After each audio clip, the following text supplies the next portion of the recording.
ಇಂದು ನಾವು ನಮ್ಮ ಮೊದಲ ಕೊಯ್ಲು ಮಾಡುತ್ತಿದ್ದೇವೆ. ಈ ಕೊಯ್ಲನ್ನು ನೋಡಿ. ಎಪಿಕೆಎಸ್ ಅಭಿಮಾನ್ ಬಳಸಿದ ನಂತರ ಮೆಣಸಿನಕಾಯಿಗಳ ಉದ್ದ, ಅವುಗಳ ಗಾಢ ಹಸಿರು ಬಣ್ಣ ಮತ್ತು ಅವುಗಳ ಒಟ್ಟಾರೆ ಗುಣಮಟ್ಟವು ಚೆನ್ನಾಗಿ ಬಂದಿದೆ. ಹೂವುಗಳು ಅಥವಾ ಮೊಗ್ಗುಗಳು ಸಂಪೂರ್ಣವಾಗಿ ಉದುರಿಲ್ಲ. ಸಸ್ಯಗಳು ಹೇರಳವಾಗಿ ಫಲ ನೀಡಿವೆ. ಎಲ್ಲಕ್ಕಿಂತ ಮುಖ್ಯವಾಗಿ ಸಸ್ಯಗಳ ಬೆಳವಣಿಗೆ ಅತ್ಯುತ್ತಮವಾಗಿದೆ. ಯಾವುದೇ ಅಡ್ಡಪರಿಣಾಮಗಳಿಲ್ಲ. ಸಸ್ಯಗಳು ಹುರುಪಿನಿಂದ ಬೆಳೆಯುತ್ತಿವೆ. ಆರೋಗ್ಯಕರ ಹಚ್ಚ ಹಸಿರಿನ ನೋಟವನ್ನು ಪ್ರದರ್ಶಿಸುತ್ತಿವೆ. ಅವುಗಳ ಬೇರಿನ ವ್ಯವಸ್ಥೆಯು ಬಲವಾದ ಮತ್ತು ದೃಢವಾದ ಜಾಲವಾಗಿ ಅಭಿವೃದ್ಧಿಗೊಂಡಿದೆ.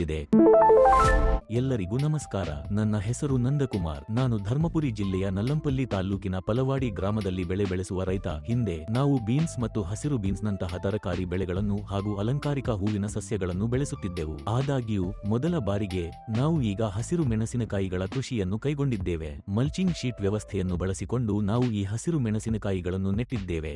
ಇದಕ್ಕೂ ಮೊದಲು ನಾವು ರಾಸಾಯನಿಕ ಗೊಬ್ಬರಗಳು ಮತ್ತು ಕೀಟನಾಶಕಗಳನ್ನು ಮಾತ್ರ ಅವಲಂಬಿಸಿದ್ದೆವು. ಆ ಅವಧಿಯಲ್ಲಿ ನನ್ನ ಸ್ನೇಹಿತರೊಬ್ಬರು ನನಗೆ ಎಪಿಕೆಎಸ್ ಅಭಿಮಾನ್ ಅನ್ನು ಪರಿಚಯಿಸಿದರು. ಅವರ ಸಲಹೆಯ ಮೇರೆಗೆ ಎಕರೆಗೆ 5 ಲೀಟರ್ ದರದಲ್ಲಿ ಅದನ್ನು ಹಾಕಲು ನಮಗೆ ತಿಳಿಸಲಾಯಿತು. ಆದಾಗ್ಯೂ ನಮ್ಮ ಕೃಷಿ ಪ್ರದೇಶವು ಕೇವಲ 60 ಸೆಂಟ್ಸ್ ವಿಸ್ತೀರ್ಣವನ್ನು ಹೊಂದಿರುವುದರಿಂದ ನಾವು 3 ಲೀಟರ್ ಪ್ರಮಾಣದಲ್ಲಿ ಹಾಕಿದ್ದೇವೆ. ನಾವು ಈ ದ್ರಾವಣವನ್ನು 100 ಲೀಟರ್ ನೀರಿಗೆ 1 ಲೀಟರ್ ಎಪಿಕೆಎಸ್ ಅಭಿಮಾನ್ ಅನುಪಾತದಲ್ಲಿ ಬೆರೆಸಿ ಹನಿ ನೀರಾವರಿ ವ್ಯವಸ್ಥೆಯ ಮೂಲಕ ನೇರವಾಗಿ ಸಸ್ಯದ ಬೇರುಗಳಿಗೆ ತಲುಪಿಸಿದ್ದೇವೆ. ಪರಿಣಾಮವಾಗಿ ಬೇರಿನ ಬೆಳವಣಿಗೆ ಅಸಾಧಾರಣವಾಗಿತ್ತು ಮತ್ತು ಸಸ್ಯಗಳ ಒಟ್ಟಾರೆ ಬೆಳವಣಿಗೆ ಗಮನಾರ್ಹವಾಗಿ ಹೆಚ್ಚಾಯಿತು. ಸಸ್ಯಗಳು ಆಳವಾದ ಹಸಿರು ವರ್ಣದ್ರವ್ಯವನ್ನು ಬೆಳೆಸಿಕೊಂಡವು ಮತ್ತು ದೃಢವಾದ ಆರೋಗ್ಯಕರ ಬೆಳವಣಿಗೆಯನ್ನು ಪ್ರದರ್ಶಿಸಿದವು.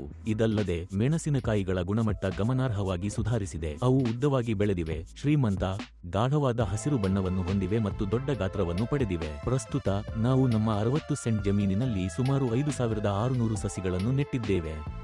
ಹನಿ ನೀರಾವರಿ ವ್ಯವಸ್ಥೆಯನ್ನು ಬಳಸಿಕೊಂಡು ಸಂಪೂರ್ಣ ಬೆಳೆಯನ್ನು ನಿರ್ವಹಿಸಲಾಗುತ್ತಿದೆ. ಬೆಳೆ 60 ದಿನಗಳ ಬೆಳವಣಿಗೆಯನ್ನು ತಲುಪಿದ ನಂತರವೇ ನಾವು ಎಪಿಕೆಎಸ್ ಅಭಿಮಾನ್ ಅನ್ನು ಬಳಸಲು ಪ್ರಾರಂಭಿಸಿದ್ದೇವೆ.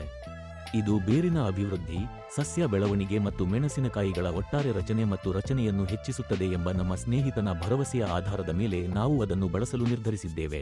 ಈಗ 90 ದಿನಗಳ ಅಂಕದಲ್ಲಿ ನಾವು ನಮ್ಮ ಮೊದಲ ಕೊಯ್ಲು ನಡೆಸುವ ಪ್ರಕ್ರಿಯೆಯಲ್ಲಿದ್ದೇವೆ. ನಮ್ಮ ಭೂಮಿಯಲ್ಲಿ ಪ್ರಸ್ತುತ ಕೊಯ್ಲು ಕಾರ್ಯಾಚರಣೆಗಳು ನಡೆಯುತ್ತಿವೆ. ಮೊದಲ ಕೊಯ್ಲಿನಿಂದಲೇ ನಾವು ಅತ್ಯುತ್ತಮ ಇಳುವರಿಯನ್ನು ಪಡೆದಿದ್ದೇವೆ. ಉದ್ದ, ಬಣ್ಣ ಮತ್ತು ಒಟ್ಟಾರೆ ಗುಣಮಟ್ಟವು ಗಮನಾರ್ಹ ಸುಧಾರಣೆಯನ್ನು ತೋರಿಸಿದೆ. ಹೂವು ಉದುರುವಿಕೆ ಇಲ್ಲದೆ ಅತ್ಯುತ್ತಮ ಹೂವಿನ ರಚನೆಯನ್ನು ನಾವು ಗಮನಿಸಿದ್ದೇವೆ. ಬೇರುಗಳ ಸ್ಥಾಪನೆಯು ಬಲಿಷ್ಠವಾಗಿದೆ ಮತ್ತು ಸಸ್ಯಗಳು ಹುರುಪಿನಿಂದ ಬೆಳೆಯುತ್ತಿವೆ. ಆರೋಗ್ಯಕರ ಗಾಢ ಹಸಿರು ಬಣ್ಣವನ್ನು ಪ್ರದರ್ಶಿಸುತ್ತಿವೆ. ಯಾವುದೇ ರೀತಿಯ ಅಡ್ಡಪರಿಣಾಮಗಳು ಕಂಡುಬಂದಿಲ್ಲ. ಒಟ್ಟಾರೆಯಾಗಿ ಎಪಿಕೆಎಸ್ ಅಭಿಮಾನ್ ಅನ್ವಯಿಸಿದ ನಂತರ ಸಸ್ಯ ಬೆಳವಣಿಗೆಯಿಂದ ಅಂತಿಮ ಇಳುವರಿಯವರೆಗೆ ಪ್ರತಿಯೊಂದು ಅಂಶದಲ್ಲೂ ನಾವು ಗಣನೀಯ ಸುಧಾರಣೆಯನ್ನು ಕಂಡಿದ್ದೇವೆ.